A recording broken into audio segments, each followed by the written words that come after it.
Hi, I'm Marshall from AskMarsh, and today in the Logistics Technology Mind Map, we're going to look at costs.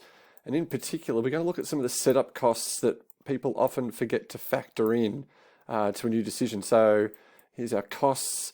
Particularly today, I want to talk about downtime, data transfer, new hardware. So you've decided to get some new software involved, and everything looks great up front. The company you're working with is talking about their onboarding costs. Onboarding is the getting started costs or the bringing it into the company costs.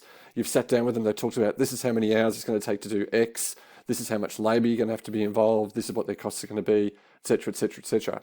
Everything looks great, but the three things that companies often forget to factor into that. The first one is downtime.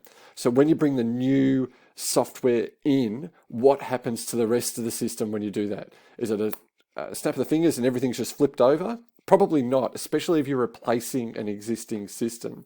So when you're budgeting for this and when you're going to present the budget to other people in the company, you're going to have to budget for taking things down for a period of time. We'll talk about timing another time, but you're going to have to budget for that. So when or how or who is going to take it offline and take the system offline. Second thing you've got to budget for is data transfer. So most often you're going to be taking data from an old system and bringing it into your new system. That can sometimes be really, really quick and easy. Other times it's really dirty and expensive, especially if the data quality isn't that great. This is sometimes something you can bounce off the software vendor and get them to convert an old database into the new format. They shouldn't be charging you too much for that work.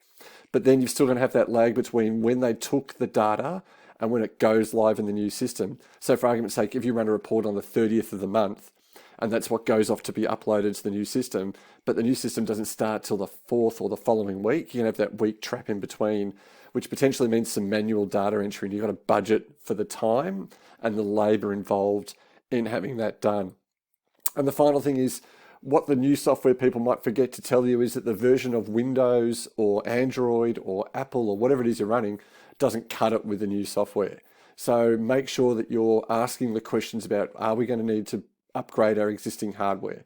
If we're going to deploy this across 500 PCs in the company and we've got the dirty old PCs down in dispatch, what's the cost to replace those? And just make sure that when you're factoring or comparing different lots of software, if software can run on the older hardware, it could well be a cost saving and something you should be factoring into your decision as well. I'm Marshall from AskMarsh. I help companies make decisions around logistics and technology. You can find me at askmarsh.com. Talk soon. See ya.